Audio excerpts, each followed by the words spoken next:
Und vorher einen Aperitif? Aber ja doch, natürlich. Und was bitte? Vielleicht. Was würden Sie denn empfehlen? Den Hausaperitif, Gnäfrau. Das mögen Sie bestimmt. Ja, wenn Sie das sagen, gerne. Ui, jetzt bin ich ganz schön ins Schwitzen gekommen. Tja, wenn man keine Erfahrung hat mit den Dingen.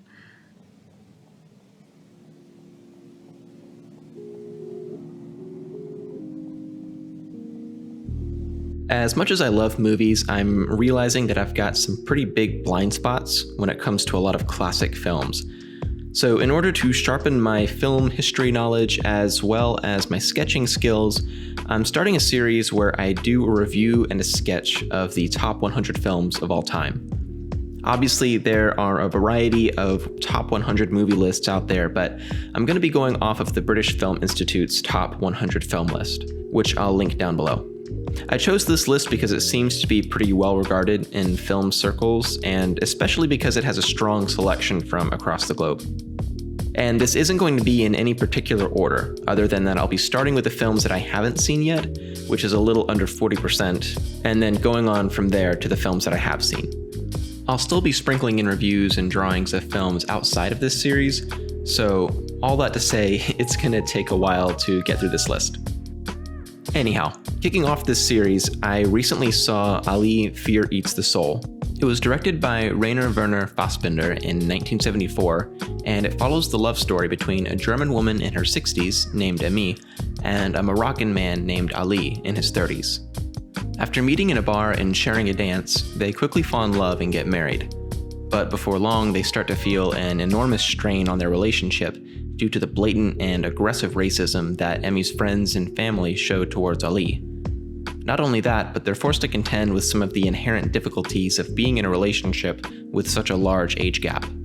On the whole, I really enjoyed this film.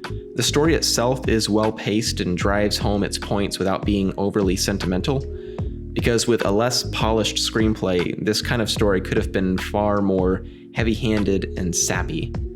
But due to the subtlety of the writing and excellent performances from Brigitte Mira as Emi and El Hadi Ben Salem as Ali, the film has an appropriate sense of sincerity and realism.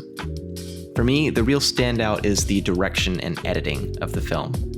So much of the story is told in the way our lead characters are framed in the camera. We often see them through doorways or obstructed by something in the foreground.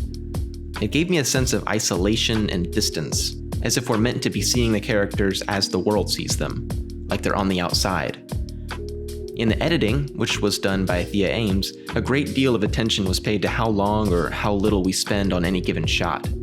There are some long takes in the film that allow the emotions of the story to sink in. Sometimes these long shots help bring authenticity to the romance between the characters, like when we see them share their first dance, and at other times, these shots draw attention to the silences they share, like when they're sitting alone in a restaurant after experiencing yet another instance of discrimination.